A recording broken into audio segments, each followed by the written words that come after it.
Selamat malam pemirsa, mari kita menjauh sejenak dari hiruk-pikuk politik, menjauh dari bermacam polemik. Dengan Pancasila dan Konstitusi sebagai referensi, kita berdiskusi untuk perbaikan negeri, membahas bermacam isu kebangsaan, bukan kepentingan pribadi, kelompok atau golongan. Para narasumber, visi negarawan, duduk bersama untuk memecahkan berbagai persoalan bangsa.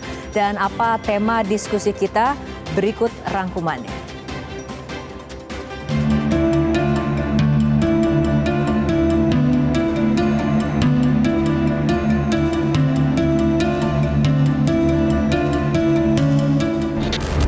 Kata keadilan dapat kita temukan dalam sila kelima Pancasila. Dalam pidato 1 Juni 1945, Bung Karno menggunakan kata Rechtvaardigheid atau keadilan saat mengajukan gagasan demokrasi yang tepat bagi Indonesia.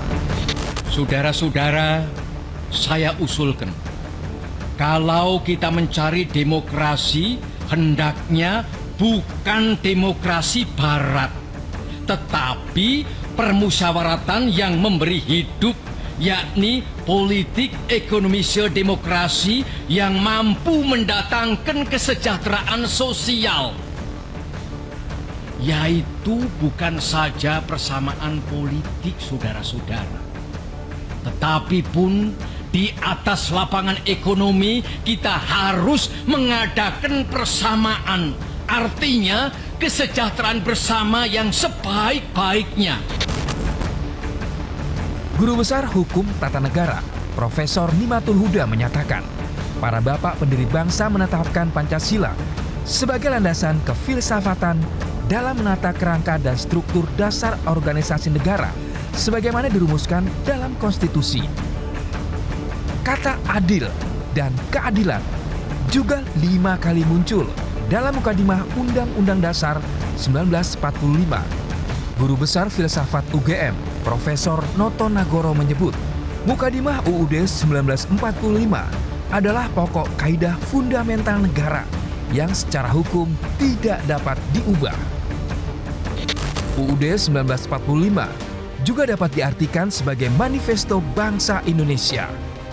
Guru Besar Hukum Tata Negara Universitas Melbourne, Profesor Sheryl Saunder mengatakan, konstitusi adalah ekspresi keinginan umum sebuah bangsa. Konstitusi merefleksikan sejarah, ketakutan, keprihatinan, keinginan, dan jiwa suatu bangsa. Guru Besar Hukum dan Politik Amerika Serikat, Donald Horowitz juga menjelaskan, konstitusi memiliki karakter aspirasi ideologi. Artinya, konstitusi memuat tujuan-tujuan bersama yang hendak dicapai sebuah negara yang dapat tercantum secara eksplisit atau implisit dalam pasal-pasalnya.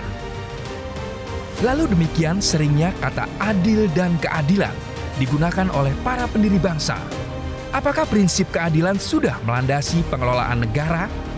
Apakah keadilan sudah terwujud menjelang peringatan 79 tahun Indonesia Merdeka? Kita sampai kepada satu kesimpulan. Kesimpulannya adalah jangan pernah mengharapkan bangsa lain yang akan datang ke negeri ini untuk merubah nasib kita di negeri ini. Yang bisa merubah nasib negeri ini adalah kita, anak negeri ini. Kita memahami situasi pada hari ini, bahwasanya demoralisasi terjadi di mana-mana. Keruntuhan apresiasi dari masyarakat terhadap institusi-institusi resmi yang sudah hampir runtuh sama sekali. Inilah permasalahan kita. Kehilangan kepercayaan terhadap pemerintahan dalam menjalankan misi dan fungsi peran. Keadilan umumnya dipahami dalam 2 dimensi, yaitu keadilan retributif dan keadilan distributif. Keadilan retributif terkait ranah kajian ahli hukum, sedangkan keadilan distributif terkait ranah kajian ahli ekonomi dan politik. Filsuf Amerika Serikat John Rawls mengajukan sebuah teori mengenai keadilan yang pada dasarnya adalah kesetaraan. Prinsip keadilan harus menjadi landasan pengaturan struktur sosial serta redistribusi pendapatan dan kekayaan, kebebasan, dan kesempatan. Demokrasi dan keadilan berhubungan dan saling ketergantungan. Demokrasi yang sehat menjadi prasyarat untuk menciptakan keadilan di tengah masyarakat. Akses dan keterlibatan politik masyarakat akan meningkatkan kualitas kebijakan publik. Di sisi lain, masyarakat yang tidak adil dapat melemahkan demokrasi atau kepercayaan terhadap demokrasi dan dapat menarik orang untuk mendukung populisme, bahkan ekstremisme.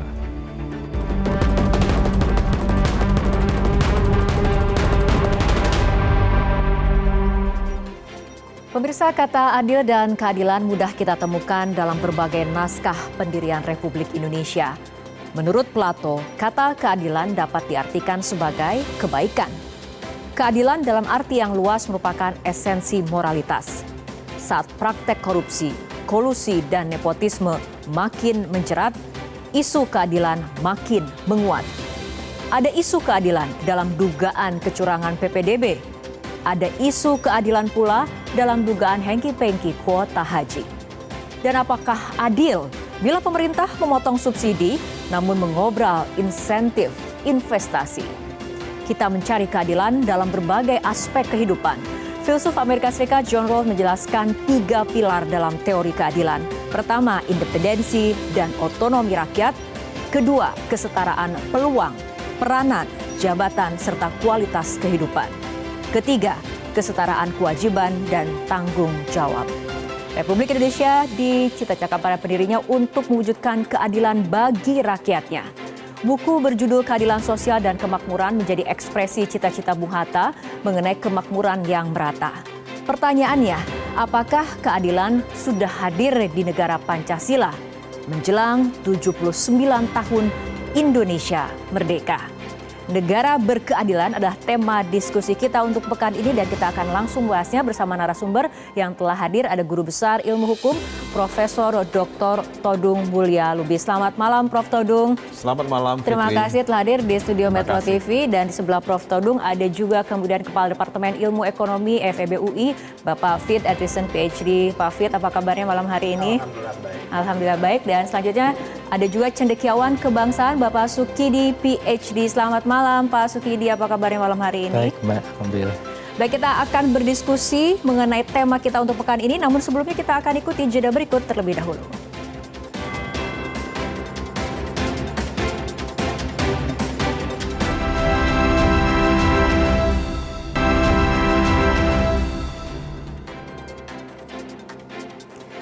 Pemirsa, ada 3 narasumber untuk malam ini, para pakar di bidang ekonomi, hukum, dan demokrasi. Bagaimana evaluasi singkat mereka mengenai kondisi kehidupan berbangsa dan bernegara saat ini? Kita selanjutnya akan melihat hasil jejak pendapat sederhana yang kami lakukan di media sosial. Kita simak bersama berikut ini. Mengenai apakah kebijakan ekonomi sudah adil untuk seluruh rakyat, dan ternyata sebagian besar mengatakan belum, atau sekitar 78%. Artinya mayoritas responden ini mengatakan kebijakan ekonomi belum adil untuk seluruh rakyat. Karena ini membahas ekonomi, tentunya pertanyaannya adalah untuk Pak Fit terlebih dahulu. Pak Fit, apa sih sebetulnya indikator sukses perekonomian yang adil dan juga makmur? Terima kasih Mbak. Jadi ada beberapa indikator terkait dengan keadilan dan kemakmuran. Bisa banyak. Tapi mungkin yang paling gampang itu adalah 2 saja, yaitu adalah tingkat kemiskinan sama ketimpangan.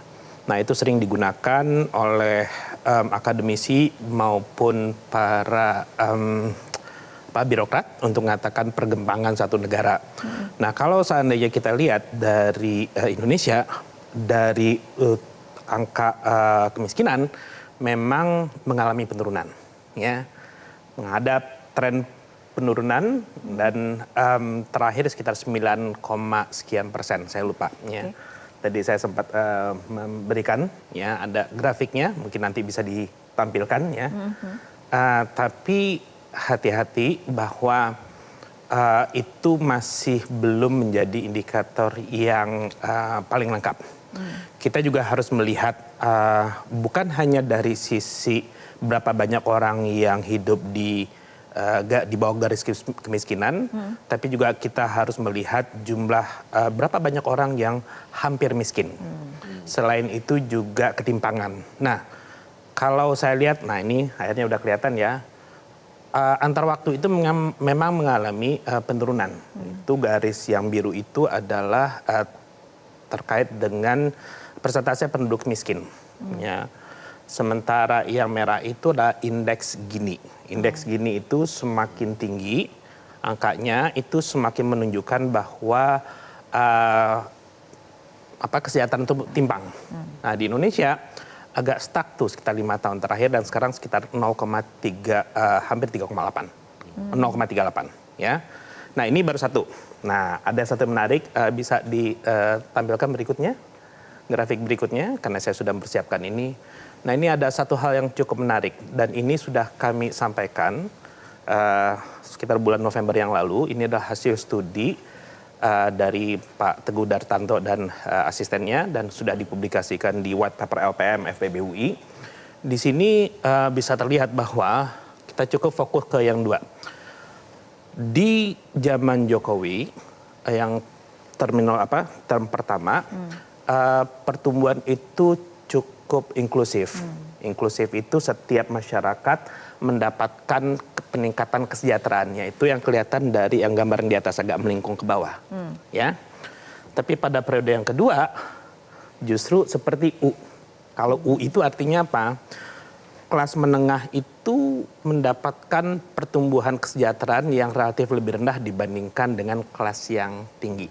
Nah, jadi ini cerita yang cukup menarik untuk dilihat bahwa memang tidak setiap komponen masyarakat itu mendapatkan peningkatan kesejahteraan. Oke, itu tadi mengenai indikator soal tingkat kemiskinan dan juga ketimpangan. Ada kaitannya dengan Gini rasio seperti itu ya, Pak Fit. Ya?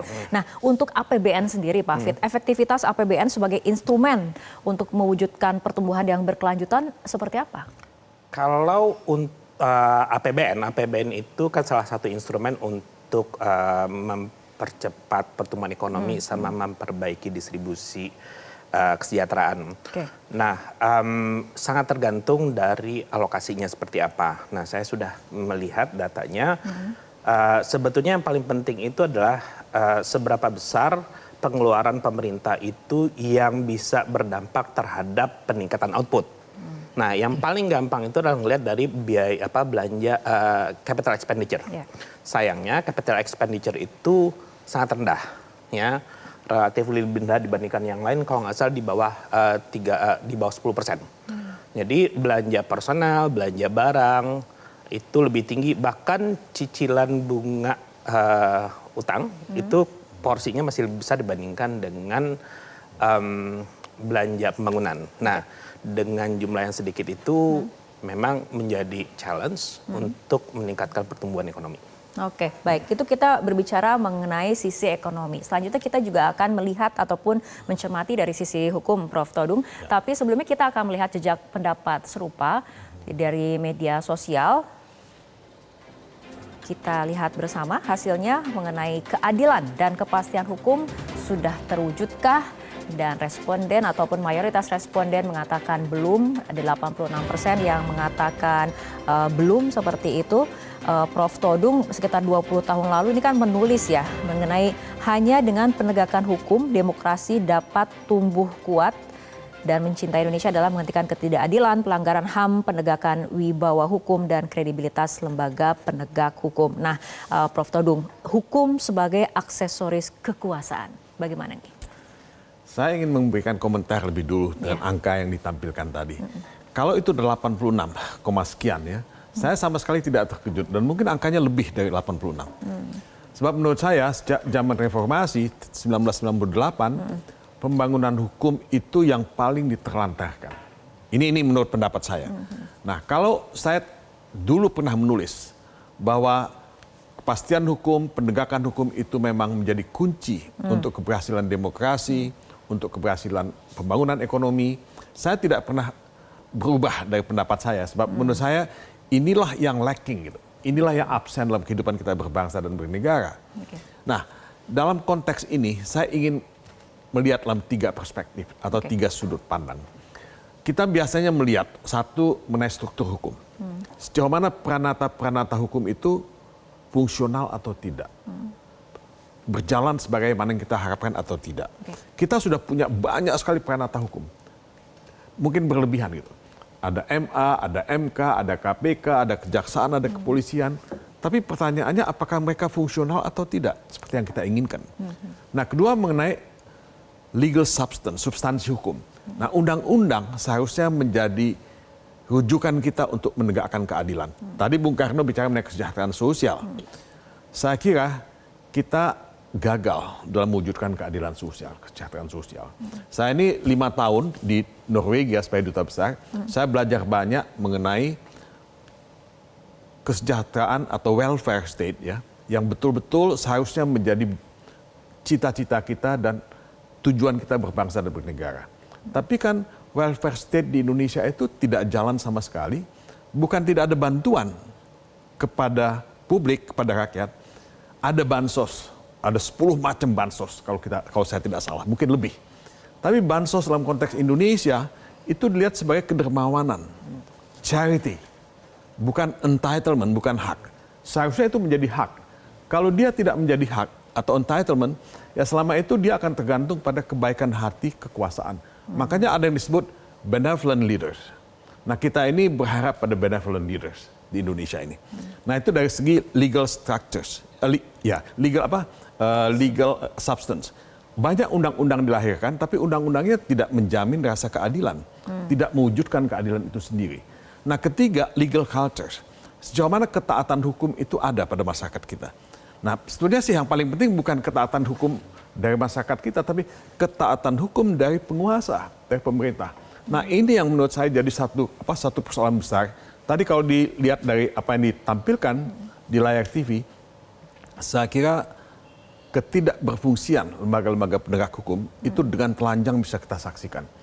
Kalau ke polisi mereka bilang, kalau hilang ayam ya jangan datang ke polisi, nanti mesti hilang kambingnya yang akan hilang, ya kan? Nah, hukum itu tumpul ke atas, tajam ke bawah. Nah, kita lihat putusan-putusan Mahkamah Agung, putusan Mahkamah Konstitusi, apa yang dilakukan oleh KPK itu melukai rasa keadilan. Jadi menurut saya memang pekerjaan rumah kita dan pekerjaan rumah pemerintah yang akan dilantik pada bulan Oktober adalah membenahi hukum ini dan menjadikannya sebagai agenda utama. Bukan saya menganggap bahwa ekonomi itu tidak penting, sangat penting gitu. Tapi menurut saya tidak mungkin pembangunan ekonomi yang betul-betul masif dan progresif dilakukan itu bisa mencapai sasaran kalau kepastian hukum itu tidak dijamin. Oke, Prof tadi menyinggung sedikit mengenai bansos, karena kemudian bahasannya adalah mengenai klientelisme nih, Prof. Ini bagaimana nih? Ya, dengan pola yang seperti sekarang itu tidak bisa tidak akan melahirkan klientelisme. Ya. Jadi ya menurut saya kedermawanan, kebaikan hati yang menjadi dasar dari bansos itu, menurut saya akan menumbuhkan loyalitas palsu sebenarnya. Ya. Loyalitas yang dipaksakan kepada penerima bansos. Nah, ini yang menurut saya punya ramifikasi yang sangat serius karena satu, dia menimbulkan ketidakadilan. Banyak yang tidak mendapatkan bansos. Kedua, dia juga tidak melahirkan satu perubahan karena kalau orang dicecokin bansos terus-terusan, dia nggak akan berubah nasibnya. Kita mesti melakukan lebih dari pemberian bansos sebenarnya. Nah, oleh sebab itu saya sekarang ini saya mengajar mata kuliah di UGM namanya welfare state. Saya ingin bicara dan membangunkan kesadaran kita bahwa welfare state itu yang diatur dalam pasal 33 Undang-Undang Dasar 45 dan 34 itu betul-betul diwujudkan dan itu yang sama sekali tidak disentuh dalam kehidupan kita sekarang ini. Sangat superficial. Ya, jadi saya membangun satu kesadaran untuk kita ngomong kembali lah apa yang dikatakan Bung Hatta dulu mengenai ekonomi kerakyatan, mengenai koperasi. Apa yang dikatakan oleh Mubiarto misalnya, apa yang dikatakan oleh Sri Tua Arif, oleh Edi Swasono. Ini perdebatan mengenai hilang. Jadi kita ini seolah-olah mengundang masuk modal asing begitu banyak, memberikan insentif fiskal dan non fiskal kepada penanaman modal domestik dan asing. Ini untuk apa? Apakah kita hanya for the sake of inviting investment? Atau kita ingin memberikan kesejahteraan itu kepada rakyat. Nah, benang merahnya tidak kelihatan. Oke, baik Prof. Tadu salah satunya tadi meng-highlight mengenai struktur hukum, substansi hukum dan juga legal culture. Selanjutnya kita akan berbicara mengenai demokrasi itu sendiri. Nah, kita tapi sebelumnya melihat dulu hasil dari jejak pendapat sederhana dari media sosial. Kita lihat bersama hasilnya. Mengenai sistem politik, ini yang disoroti adalah mengenai sistem politiknya, apakah sudah adil dan demokratis. Kemudian 86% atau mayoritas responden menilai sistem politik belum adil dan demokratis. Nah, Pak Sukidi, ini mengenai tulisan juga nih. Pak Sukidi beberapa waktu lalu kemudian menulis tentang praktek eksploitasi dan manipulasi konstitusi. Pertanyaannya adalah mengenai konsekuensi perusakan prinsip demokrasi, Pak Sukidi. Konsekuensi kerusakan dari sistem politik yang demokratis adalah negara berada di persimpangan jalan. Dan negara ini berada di persimpangan jalan terutama karena hukum tidak tegak, keadilan kepada kaum miskin juga tidak ditunaikan sesuai mandat konstitusi. Jadi ini satu situasi di mana satu sama lain itu saling terkait. Kenapa? Dan ini temuan baru dari dua profesor di Harvard, Stephen Levitsky dan Daniel Ziblatt dalam buku Tyranny of Minority, bahwa sebagian besar rezim autokrasi itu tumbuh dan dibangun di atas fondasi yang oleh Profesor Harvard Law School, Mark Tushnet, disebut sebagai constitutional hardball. Jadi praktek eksploitasi konstitusional secara kasar, terutama ke lembaga-lembaga hukum, untuk kepentingan politik. Dan ini sebenarnya merusak sistem demokrasi kita.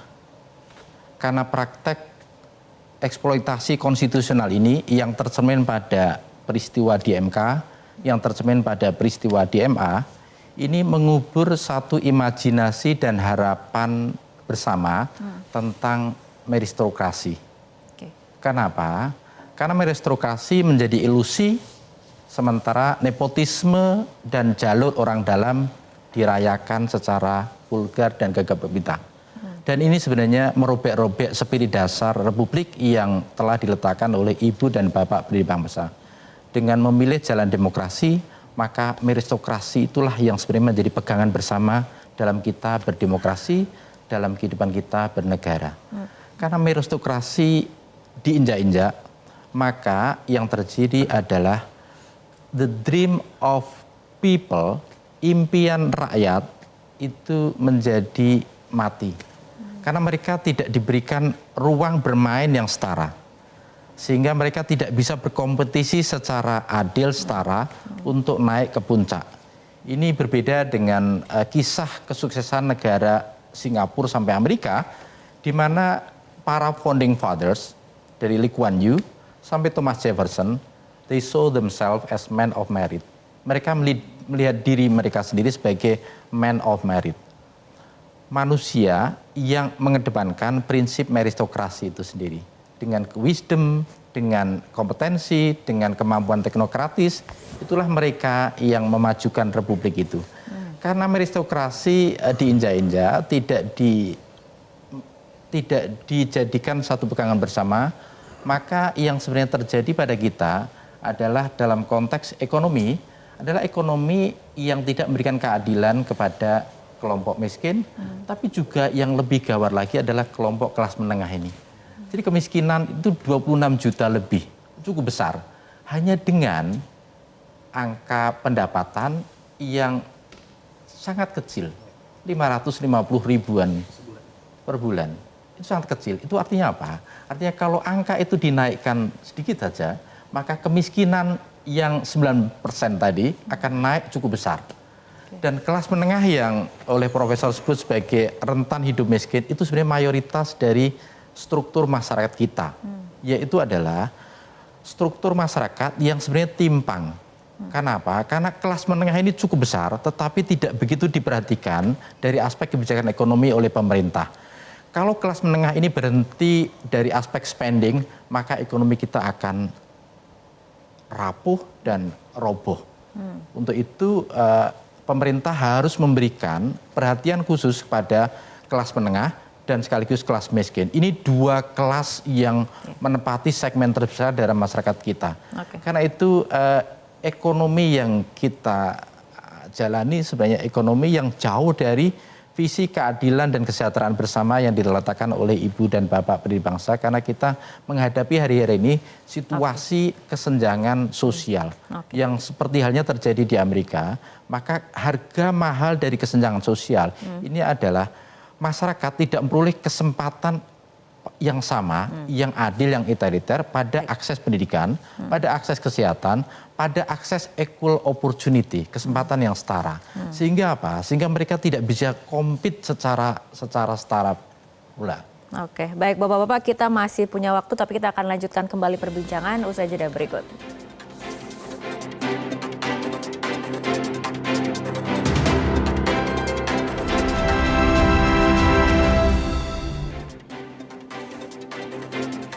Pemirsa, kami akan lanjutkan kembali perbincangan, namun sebelumnya kita akan melihat jejak pendapat sederhana melalui media sosial berikut ini mengenai persoalan terbesar bangsa Indonesia. Dan ternyata mayoritasnya mengatakan adalah ekonomi. 46%, hukum 38%. Ini memang agak perbedaan tipis antara ekonomi dan juga hukum seperti itu. Tapi apabila kita lihat dari teori keadilan John Rawls, meliputi 3 aspek utama memang dalam kehidupan bernegara, ada politik, ekonomi, dan juga hukum. Berkaitan dengan hasil polling sederhana ini dan capaian bangsa Indonesia dalam 3 sektor ini, mungkin bisa komentarnya masing-masing ke Prof dulu seperti itu. Kalau misalnya responden menilainya ekonomi salah satu persoalan terbesar, ini seperti apa kaitannya? Saya tidak membantah ya bahwa persoalan ekonomi itu sangat serius ya, sangat dirasakan oleh publik, oleh rakyat ya.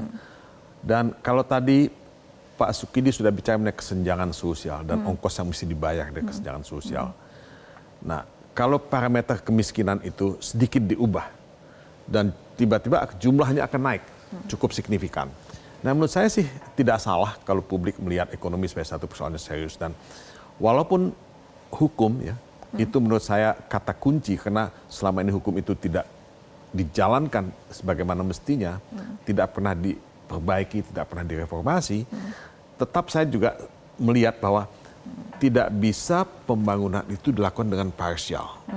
Jadi kalau kita bicara mengenai pembangunan hukum, dia juga mesti jalan sama-sama dengan pembangunan ekonomi dan pembangunan politik. Kalau saya melihatnya seperti itu. Karena ketika pembangunan hukum hanya dijadikan sebagai satu prioritas yang paling utama, menurut saya dia juga tidak akan bisa menangkap aspirasi dan keresahan ekonomi yang terjadi, keresahan demokrasi yang terjadi. Jadi saya melihat harus semuanya ini dalam equal footing, ya, kesempatan yang sama. Nah, dalam konteks ini saya setuju sebetulnya kita lebih banyak ya duduk bersama-sama, karena kecenderungan yang saya lihat adalah orang hukum ini tidak ya berinteraksi, ya ada ego sektoral yang luar biasa gitu. Ini sedang berinteraksi nih pakar masing-masing nih, ya, hukum dan ekonomi. Jadi kelihatannya seperti itu, dan teman-teman ekonomi juga seolah-olah menganggap hukum itu ya udahlah, ini hukum ini kadang-kadang bikin sulit, bikin susah, menghambat ya. Jadi menurut saya stigma-stigma ini kan yang mesti diselesaikan. Ya. Sebab tidak mungkin kita bisa lebih sustainable, lebih berkelanjutan kalau jalan sendiri-sendiri. Nah, betul. Ini persoalannya. Ya. Saya mungkin akan menyampaikan bahwa tidak harusnya hukum dan ekonomi itu saling mendukung. Ya. Jadi tidak ada trade off, Pak, dalam artian bahwa ya udah kita korbankan hukum agar ekonomi tumbuh. Ya, seharusnya begitu. Seharusnya seperti itu. Dan literatur faktanya memang seperti itu. Kalau kita ngelihat konteks jangka panjang ya. Jadi kalau konteks jangka panjang, kalau saat ini kita ngomong tentang pertumbuhan, banyak teorinya dari Solo Growth Model sampai yang terakhir ya. Tapi satu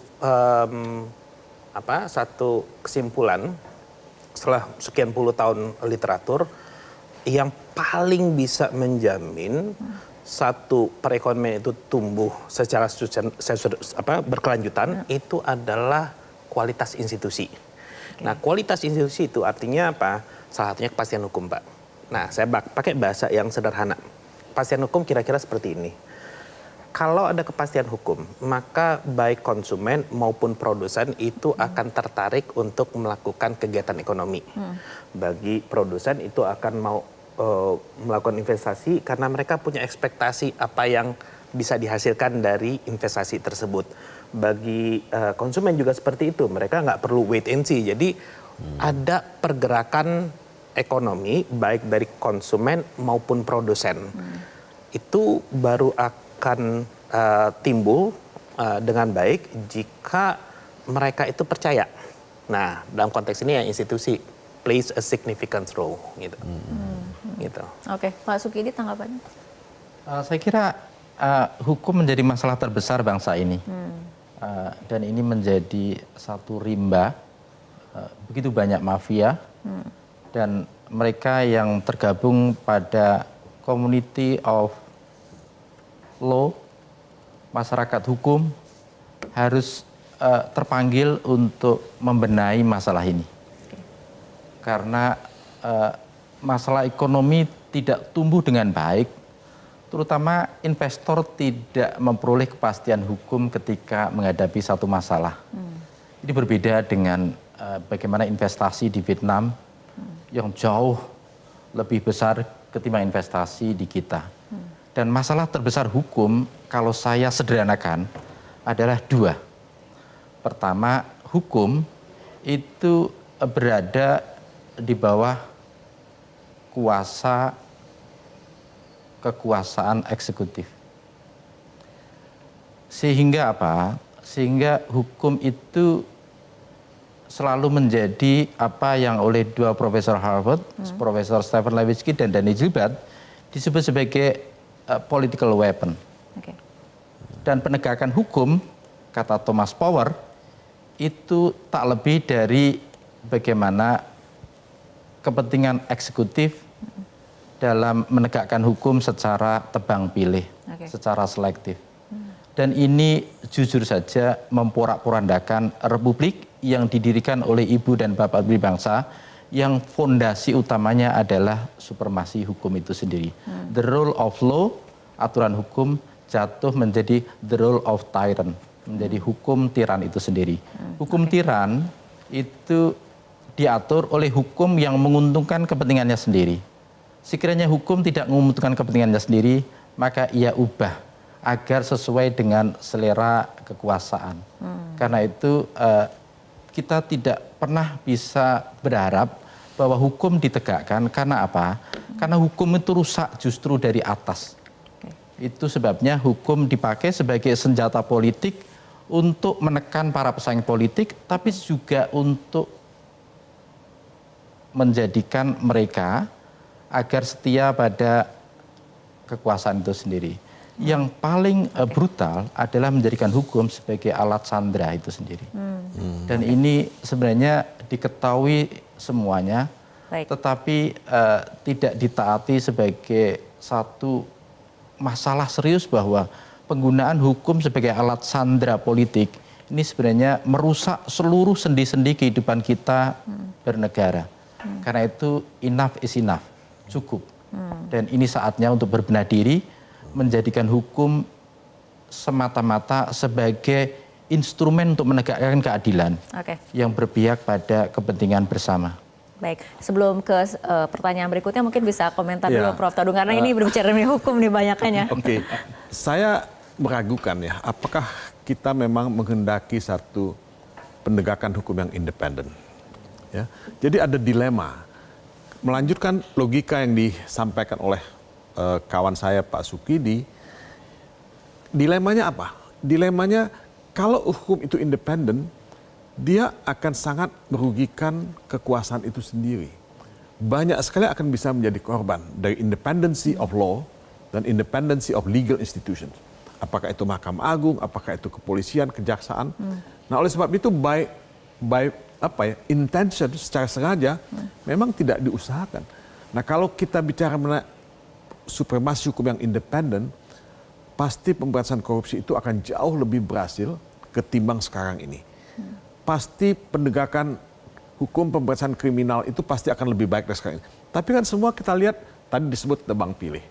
menurut saya bukan hanya tebang pilih, ya kan? Yang terjadi ini banyak sekali menurut saya korupsi dalam penegakan hukum. Korupsi tidak semata-mata korupsi dalam artian uang, tapi korupsi kekuasaan, korupsi terhadap moralitas, ya, dan integritas penegakan hukum itu sendiri. Dan ini yang terjadi menurut saya. Jadi kalau saya boleh berpesan kepada pemerintah yang baru yang akan dilantik pada bulan Oktober, tolong agenda reformasi hukum itu betul-betul ditangani secara serius. Betul-betul dijadikan sebagai agenda yang sangat penting gitu. Bukan ecek-ecek gitu. Bukan abal-abal, ya, bukan seperti itu. Ya. Oke, baik Bapak-bapak, kita akan lanjutkan kembali perbincangan, tapi kita ikuti jeda berikut terlebih dahulu.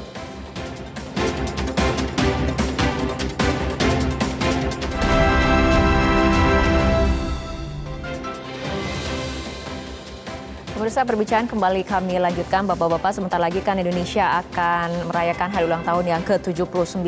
Nah, ini kontemplasinya menjelang hari ulang tahun, mewujudkan janji kemerdekaan untuk seluruh rakyat Indonesia. Kita mulai mungkin dari Pak Fit terlebih dahulu. Silakan Pak Fit. Saya dari sisi ekonomi, saya berusaha untuk lihat dari kebijakan publik. Satu tujuan dari negara kita adalah membuat setiap masyarakat itu sejahtera. Nah, yang bisa dilakukan itu adalah kebijakan publiknya. Nah, cuman efek dari kebijakan publik tersebut terhadap kesejahteraan itu tidak langsung, ya. Seperti anggaran, ya itu tidak langsung kepada kesejahteraan. Ada kebijakan, ini mekanisme transmisi yang saya sampaikan di kelas. Kebijakan ini akan mempengaruhi perilaku, akan punya dampak terhadap output, baru terhadap outcome.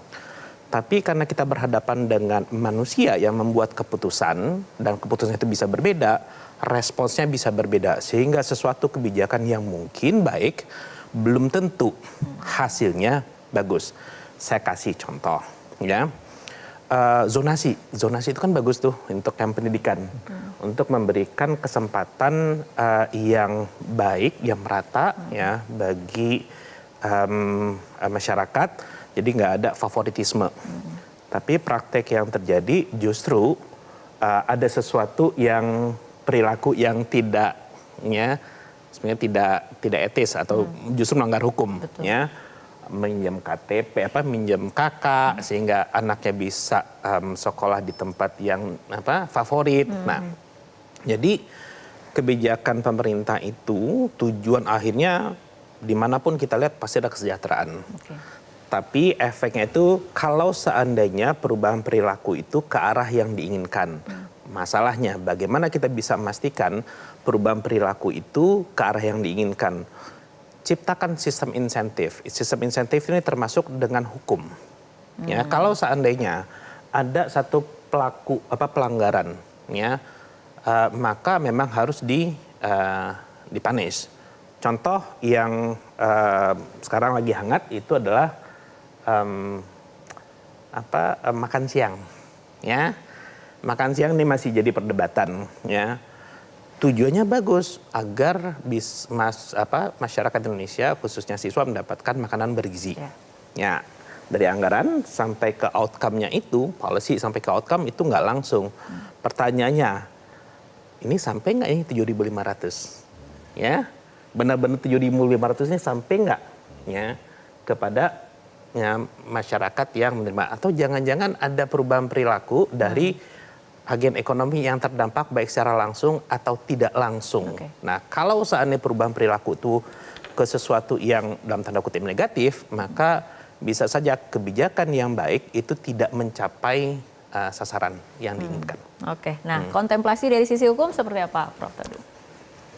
Saya ingin kembali mengutip apa yang dikatakan oleh Bung Karno tadi soal kesejahteraan sosial. Ya, memang pembangunan hukum, pembangunan ekonomi dan pembangunan politik, saya tetap melihat harus saling isi mengisi. Nah, pasal 33 dan 34 Undang-Undang Dasar 45 itu bicara mengenai apa yang disebut negara kesejahteraan sosial, ya, social welfare state. Pasal 33 itu sangat bagus, ya. Pasal 34 juga sangat bagus. Nah, seharusnya hukum, kalau kita percaya sebagai a tool of social engineering, hukum itu mesti mendesain dan memfasilitasi pembagian kesejahteraan yang adil, yang merata kepada seluruh rakyat. Nah, apa itu? Sebenarnya kalau kita lihat di negara-negara Skandinavia, Eropa Barat, yang paling penting itu kan pendidikan. Kedua, kesehatan. Ketiga, employment. Keempat, pensiun hari tua. Nah, tentu ini tidak cukup. Belakangan dia berkembang kembali. Ada untuk disable, ada untuk anak-anak dan sebagainya. Tapi kalau 4 ini bisa dijamin, hukum bekerja untuk itu, demokrasi bekerja untuk itu, karena demokrasi itu melahirkan check and balance, kesejahteraan ini akan bisa lebih dinikmati secara fair ya, oleh rakyat, bukan dalam konteks bansos, tapi sekali lagi saya ingin tekankan dalam konteks hak, entitlement. Nah, inilah politik hukum ke depan sebetulnya. Kalau kita mau bicara mengenai politik hukum ke depan dalam rangka memperingati kemerdekaan yang ke-79 ini. Nah, saya tetap tidak mengerti kenapa kita sekian lama merdeka, kita tidak bisa membangun satu sistem yang menjamin kesejahteraan itu. Nah, kita bisa belajar banyak dari pengalaman negara lain. Ya. Apakah kita mau ya memberikan kesejahteraan sosial atau welfare itu dalam konteks yang universal? Ya. Ini dilakukan di Skandinavia. Siapapun dia punya hak welfare tanpa membeda-bedakan suku, agama dan sebagainya dan latar belakang sosial ekonomi. Tapi kan kalau kita lihat di Jerman, itu kan social insurance mereka itu didasarkan kepada apa yang mereka kontribusikan dari pekerjaan mereka. Jadi tidak semua sama rata gitu. Jadi sistem ekonomi mereka itu mereka sebut social market economy. Nah, hal-hal semacam ini kita bisa combine, kita bisa terapkan di Indonesia dan banyak orang cerdas di Indonesia yang bisa melakukan itu. Nah, ini yang menurut saya tidak terjadi ya. Kita itu betul-betul ya, kalau saya bicara menegakkan hukum, hukum itu ya menjadi alat pelengkap atau pelengkap penderita dari semua proses kehidupan kita berbangsa dan bernegara. Oke, baik. Pak Sukidi seperti apa pandangan atau kontemplasi kita berbicaranya nih? Saya kira menjelang hari ulang tahun kemerdekaan ini, kita menagih janji kemerdekaan.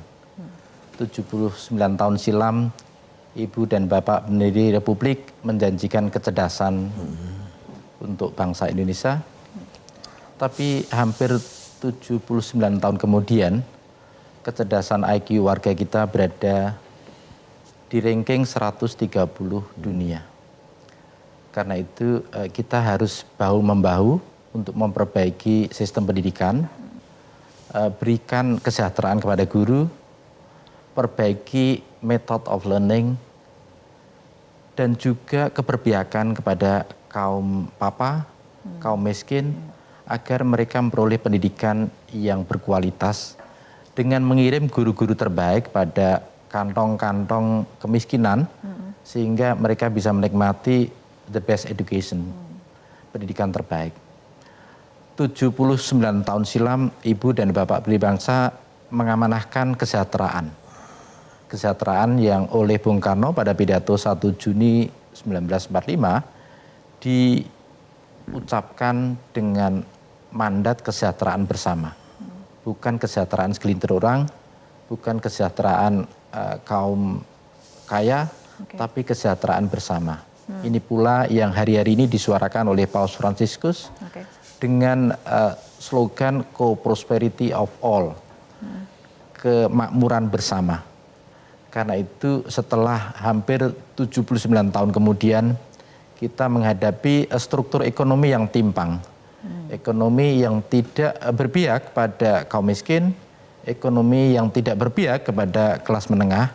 Karena itu saatnya kita bahu-membahu, gotong royong untuk memberikan satu keberpihakan kepada kelas menengah dan sekaligus kelas miskin agar mereka bisa berdiri tegak sebagai manusia, sebagai warga negara Indonesia yang sama-sama menikmati kemerdekaan sebagai satu jembatan emas untuk memperoleh kesejahteraan bersama dan sekaligus untuk menikmati kecerdasan berbangsa.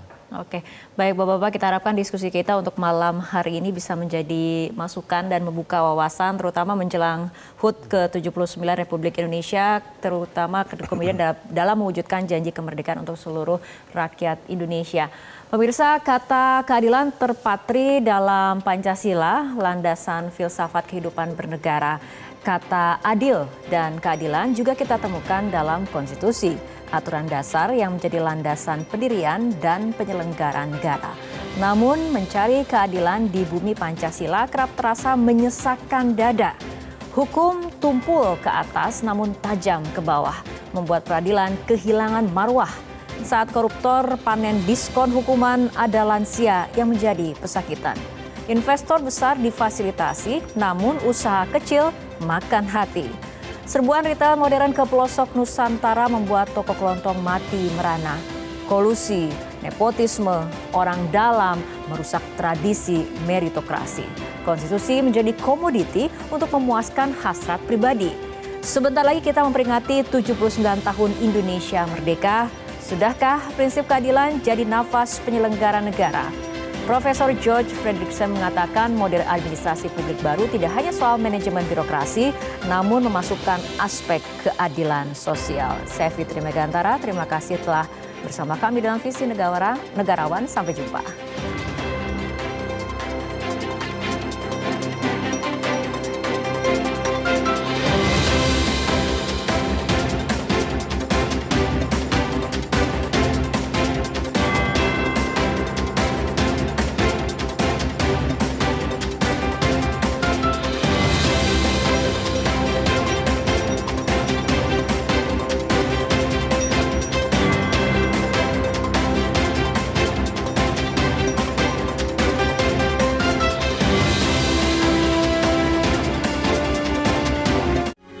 Metro TV.